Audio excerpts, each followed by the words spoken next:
جس نے دنیا کو بنایا اس سے ہی پوچھے کہ اس جہاں کی کیا قیمت ہے، اس کی کتنی زندگی ہے؟ تو اس نے بتایا، اعوذ باللہ من الشیطان الرجیم، اعلموا انما الحیاة الدنیا لعب ولہو وزینة وتفاخر بینکم وتکاثر فی الاموال والاولاد كمثل غيث أعجب الكفار نباته ثم يهيج فتراه مصفرا ثم يكون حطاما وفي الآخرة عذاب شديد ومغفرة من الله ورضوان وما الحياة الدنيا إلا متاع الغرور۔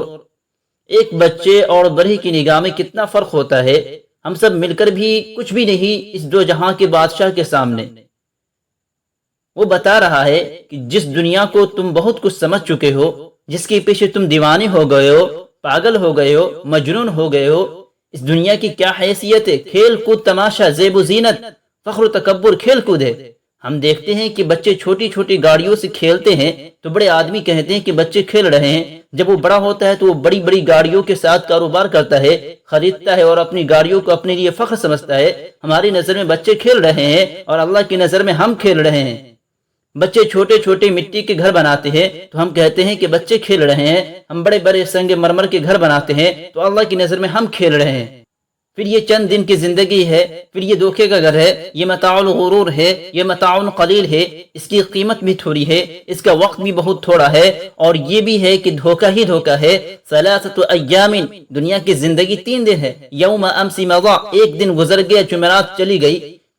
ما بیدک منہ شیء، ساری دنیا مل کر بھی اسے واپس نہیں لا سکتی۔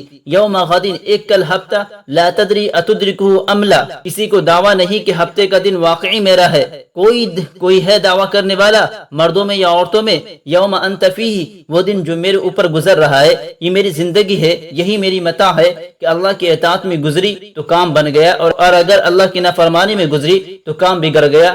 اللہ تعالیٰ نے جیسے ہمیں موت میں اختیار نہیں دیا، اللہ تعالیٰ نے ہمیں اپنی بقا میں اختیار نہیں دیا، اللہ تعالیٰ نے مرد و عورت ہونے میں اختیار نہیں دیا، اسی طرح زندگی کا مقصد اپنے طور پر منتخب کرنے میں بھی اللہ نے ہمیں اختیار نہیں دیا، بلکہ اللہ نے خود مقصد طے کیا کہ میرے بندو مجھے راضی کر کے آؤ، میرے بن کر آؤ۔ وَمَا خَلَقْتُ الْجِنَّ وَالْإِنسَ إِلَّا لِيَعْبُدُونَ، مجھے رب مان کر آؤ، میری زندگی کرتے ہوئے میرے پاس آؤ۔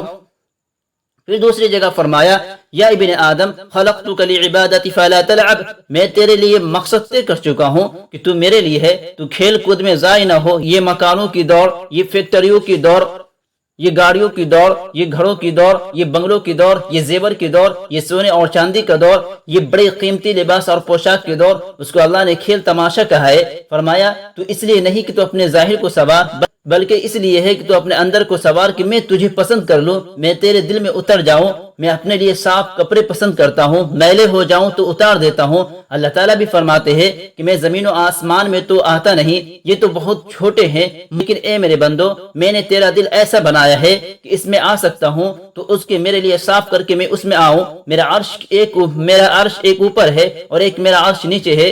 اوپر عرش تو وہ ہے جس پر میں نے اپنے تخت کو بچھایا، اور نیچے عرش وہ ہے جو تیرے سینے میں تیرا دل دھڑکتا ہے، یہ میرا عرش ہے۔ انا عند المنکسرۃ قلوبہم، ٹوٹا ہوا دل میرا عرش ہے، اور یہ جتنا ٹوٹا ہوتا ہے، اور یہ جتنا شکستہ ہوتا ہے، اور یہ جتنا خواہشات سے پاک ہوتا ہے، اتنا ہی میرا محبوب ہوتا ہے، اتنا ہی میں اس میں آتا ہوں، اترتا ہوں، سماتا ہوں۔ پھر ایک وقت ایسا آتا ہے، کنت سمعا الذی یسمع بہا، میں اس کے کان بن جاتا ہوں، بصرہ الذی یبصر بہا، میں اس کی آنکھ بن جاتا ہوں، یدہ التی یبطش بہا، میں اس کے ہاتھ بن جاتا ہوں، رجلہ التی یمشی بہا، میں اس کا پاؤں بن جاتا ہوں۔ میں اس کے دل میں، دماغ میں، رگ و ریشے میں، خون میں، کھیل میں، بال میں، ہڈیوں میں، اس کے جسم کے ایک